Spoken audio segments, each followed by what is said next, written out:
berpuasa tanpa bersedekah, berpuasa tanpa berdoa, itu bukan berpuasa namanya. Itu adalah diet, bukan berpuasa. Berpuasa tanpa berdoa, berpuasa tanpa bersedekah, itu menunjukkan kepada kita bahwa kita kurang memaknai apa yang menjadi panggilan kehidupan kita.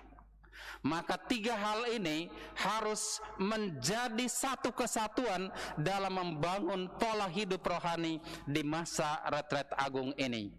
Para ibu dan bapak, saudari-saudara, kaum muda, remaja, dan anak-anak, dimanapun Anda berada, yang bersama-sama dengan kami merayakan Ekaristi pada hari Rabu Abu ini. Selamat sore dan selamat datang dalam perayaan syukur kita pada hari ini. Hari ini kita sebagai umat Katolik memulai sebuah perjalanan dalam sebuah masa yang khusus. Masa khusus karena kita memasuki masa Prapaskah, masa siarah iman kita, dan masa retret agung bagi kita, dan kita ingin untuk membaharui sikap, menyesali segala dosa dan salah kita, dan memulai lagi kehidupan baru sebagai pengikut-pengikut Kristus. Masa ini tidak hanya menjadi khusus karena kita masuk masa Prapaskah, tapi juga kita merayakan perayaan ini dalam keprihatinan bersama dengan seluruh umat manusia yang sedang terdampak oleh wabah COVID-19. Maka kita semua diajak pada sore hari ini dengan menandai diri kita dengan abu, tanda penyesalan dan tobat, tanda kehinaan dan kefanaan kita. Kita tahu bahwa kita adalah manusia yang rapuh, yang lemah, yang fana di hadirat Tuhan yang Maha Kuasa. Maka marilah saudara-saudari, kita mendoakan diri kita dan hidup kita, semoga masa ini menjadi masa rahmat bagi kita semua dalam perjalanan iman kita kepada Allah yang Maha Kuasa. Marilah kita di awal perayaan ini mendoakan saudara-saudari kita yang memohonkan doa-doa bersama dalam perayaan syukur ini. Marilah berdoa. Ya Allah, bantulah kami umat Kristiani untuk memasuki masa Prapaskah dan memulai puasa suci ini. Semoga dengan pengendalian diri kami memperoleh kekuatan untuk mengalahkan kelesuan dan keletihan rohani kami. Dengan pengantaraan Yesus Kristus, Putramu Tuhan dan pengantara kami, yang hidup dan berkuasa bersama Bapa dan Roh Kudus, Allah sepanjang segala masa. Amin. Ibu bapak, saudara-saudari, kaum muda, remaja, dan anak-anak yang saya kasihi, pada hari ini kita umat Katolik memulai sebuah perjalanan rohani, perjalanan pantang dan puasa, perjalanan pertobatan, sebuah masa untuk kita merefleksikan seluruh hal yang kita lakukan sebagai umat beriman di tengah dunia ini. Hari ini gereja mengajak kita untuk memaknai kembali sebuah perjalanan iman, di mana kita menyadari betapa fana, hina, dan betapa rapuhnya kita manusia di dunia ini. Maka hari ini abu akan diletakkan dan ditaruh di kepala kita, bukan hanya sebagai tanda penyesalan dan tobat, tapi pertama-tama untuk menunjukkan bahwa manusia itu manusia yang rapuh di hadapan Allah yang Maha Kuasa. Maka rumusan, salah satu dari dua rumusan dalam penerimaan abu adalah: ingatlah kita ini adalah debu dan kita akan kembali menjadi debu. Sebuah pernyataan dan sebuah rumusan yang selalu mengingatkan bahwa di hadapan Tuhan kita tidak dapat membanggakan dan tidak dapat untuk melakukan apapun selain berharap kepada kerahiman dan belas kasihan Tuhan. Bacaan-bacaan kudus hari ini menunjukkan cara bagaimana kita menjalani masa retret agung ini. Retret 40 hari bagi kita, walaupun dari gereja kita diajak untuk berpuasa. Hari ini hari Rabu Abu dan nanti pada Jumat Agung. Puasa kita itu puasa yang sudah lumayan ringan karena ada diskon di sana sini. Puasa yang sangat menunjukkan kepada kita bahwa bukan soal tidak makan dan tidak minum puasa itu, tapi soal bagaimana kita membangun sebuah sikap hati yang baik untuk menjalankan hidup beriman kita. Maka Nabi Yoel hari ini mengingatkan kita bahwa berpuasa, berpantang dan bertobat itu bukan pertama-tama dengan mengoyakkan pakaian kita, tapi koyakanlah hatimu. Maka Yoel dengan tegas mengatakan, koyakanlah hatimu dan jangan pakaianmu. Itu artinya Yoel mau mengajak kita untuk membersihkan hati dan diri kita dari segala hal yang membuat kita jatuh dalam dosa. Kita membersihkan dan memurnikan hati kita dari jerat-jerat perangkap dosa karena kemarahan, dosa karena kebencian, dosa karena iri hati, dosa karena pelanggaran-pelanggaran terhadap sabda dan firman Tuhan. Dalam bahasa Paus Fransiskus mengatakan begini, marilah kita menyatakan puasa itu dengan mengendalikan diri dari setiap hal yang menjerat kita dalam dosa dan kesalahan. Maka dia berkata, kalau kita mau menuju kepada pertobatan yang sejati, maka kita berpuasa dari segala hal, dari kata-kata yang jahat, dan menggantinya dengan kata-kata yang meneguhkan, yang mengapresiasi, yang memberikan pujian, yang meneguhkan dan memberi harapan kepada semua orang. Kita harus berpuasa dari kesedihan dan menggantinya dengan rasa syukur yang mendalam. Meskipun saat ini adalah masa yang sulit, tetapi kita harus memaknai semuanya itu dalam iman, pengharapan dan kasih kepada Tuhan.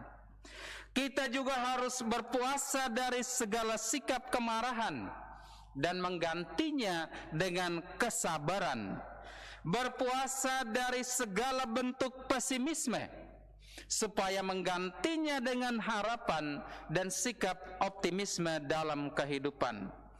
Puasa dari segala kekhawatiran hidup dan menggantinya dengan sikap penuh percaya kepada Allah yang Maha Kuasa. Puasa dari segala sikap mengeluh di dalam kehidupan ini dan menggantinya dengan sikap untuk membangun kesahajaan dan kebijaksanaan dalam kehidupan kita. Puasa dari segala kegetiran dan menggantinya dengan sukacita. Dan yang terakhir adalah puasa dari egoisme diri, supaya kita bisa memiliki sikap penuh belas kasih satu terhadap yang lain dalam kehidupan kita di dunia ini. Kalau Nabi Yoel mengatakan, koyakanlah hatimu dan bukan pakaianmu, inilah yang dimaksudkannya. Puasa dari segala hal yang tadi sudah saya sebut itu. Karena kalau kita melakukan itu, maka apa yang dinasihatkan Rasul Paulus akan terjadi bagi kita, bahwa saat inilah saat perkenaan itu, saat inilah saat penyelamatan itu tiba bagi kita sebagai umat beriman. Bapak Ibu, saudara-saudari yang terkasih, bacaan Injil lebih melengkapi lagi apa yang dikatakan Yoel dan Rasul Paulus. Bagi Tuhan Yesus, pertobatan sejati itu dilakukan dengan 3 hal: berpuasa, bersedekah, dan berdoa. Tapi Tuhan Yesus mengingatkan bahwa 3 hal ini dilakukan dalam kehidupan bukan pertama-tama untuk dilihat dan dipuji orang, bukan pertama-tama untuk dikagumi oleh orang, tetapi ini menjadi sarana penyucian bagi diri kita, sarana pemurnian bagi hati kita untuk hidup menjadi bermutu di hadapan Tuhan dan di hadapan sesama. Maka Yesus katakan, kalau kamu mau bersedekah, bersedekahlah dengan melakukan apa yang diberikan tangan kanan, janganlah diketahui tangan kirimu. Artinya bahwa Tuhan menghendaki kita melakukan sesuatu dengan tulus dan ikhlas, memberi kepada orang juga dengan hati yang tulus. Dan kita tidak perlu untuk menggembar-gemborkan. Biarkanlah Allah di tempat yang tersembunyi akan membalas semuanya itu. Ini kalimat 3 kali diucapkan oleh Tuhan Yesus dalam bacaan Injil hari ini. Itu hal pertama. Hal kedua, Yesus katakan, jika kamu mau berdoa, masuklah ke dalam kamar dan tutuplah pintu. Yesus hanya mau mengatakan, berdoalah dengan sikap hati yang benar di hadapan Tuhan, supaya doamu itu akan berbuah kebaikan dan keselamatan. Maka jangan berdoa seperti orang munafik. Itu pesan Tuhan Yesus kepada kita. Juga kalau kita berpuasa, janganlah murah mukamu, dan jangan buat supaya orang tahu. Ini lemah sekali tanda bahwa dia sedang berpuasa, padahal makan 3 kali gitu. Janganlah membuat supaya orang mengetahui bahwa kita sedang berpuasa. Apalagi kita orang Katolik hari Rabu Abu. Untunglah tahun ini kita hanya menaruh abu di kepala, tidak lagi membuat tanda salib besar-besar di dahi. Kalau tidak keluar gereja orang, oh baru selesai Rabu Abu nih, tanda dia berpuasa, padahal sudah makan dari pagi itu. Berpuasa dengan hati yang tulus, memaknai apa yang menjadi panggilan Tuhan untuk sarana dan proses pemurnian dan pembersihan diri di hadapan Tuhan yang Maha Kuasa. Maka puasa, berdoa, dan bersedekah itu adalah bagian yang terpenting dari perjalanan kita selama 40 hari ini. Berpuasa tanpa amal kasih itu mungkin menunjukkan bahwa kita kurang memaknai panggilan Tuhan di dalam kehidupan kita. Berpuasa tanpa bersedekah, berpuasa tanpa berdoa, itu bukan berpuasa namanya. Itu adalah diet, bukan berpuasa. Berpuasa tanpa berdoa, berpuasa tanpa bersedekah, itu menunjukkan kepada kita bahwa kita kurang memaknai apa yang menjadi panggilan kehidupan kita. Maka 3 hal ini harus menjadi satu kesatuan dalam membangun pola hidup rohani di masa retret agung ini. Saudara-saudariku yang terkasih, mari kita maknai perjalanan hidup kita dalam masa yang khusus ini. Abu yang ditaruh di kepala adalah tanda penyesalan dan tobat, tanda kehinaan dan kerapuhan. Maka marilah kita maknai hidup kita, semoga kita semakin mengasihi gereja dan perutusannya. Semoga kita makin terlibat dalam perayaan-perayaan sakramen gereja, dan supaya semakin kita menjadi berkat bagi dunia dan manusia. Itulah ajakan tahun refleksi yang dicanangkan oleh keuskupan dalam semangat untuk mengasihi gereja, semakin terlibat dan semakin menjadi berkat. Kita memulai perjalanan kita di masa Prapaskah ini. Semoga hidup kita terberkati dan kita menjadi berkat bagi banyak orang. Tuhan memberkati kita sekalian. Amin.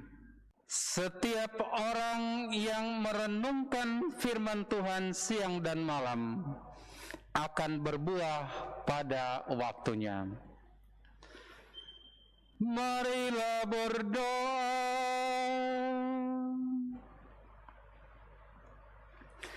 Ya Allah yang Maha Kuasa, semoga sakramen yang kami terima ini membantu kami agar puasa yang kami jalankan berkenan kepadamu dan berguna bagi keselamatan kami.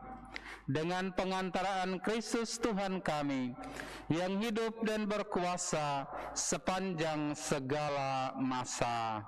Amin. Saya mengucapkan terima kasih untuk semua petugas liturgi pada hari ini, dan juga untuk tim Komsos dan para prodiakon, ketua-ketua lingkungan yang hari ini dengan usaha dan kerja kerasnya membagikan abu kepada umat kita, sehingga dalam misa ini boleh menandai diri dengan abu, bukan hanya sebagai tanda penyesalan dan tobat, tapi juga tanda kerapuhan dan dimulainya perjalanan masa Prapaskah.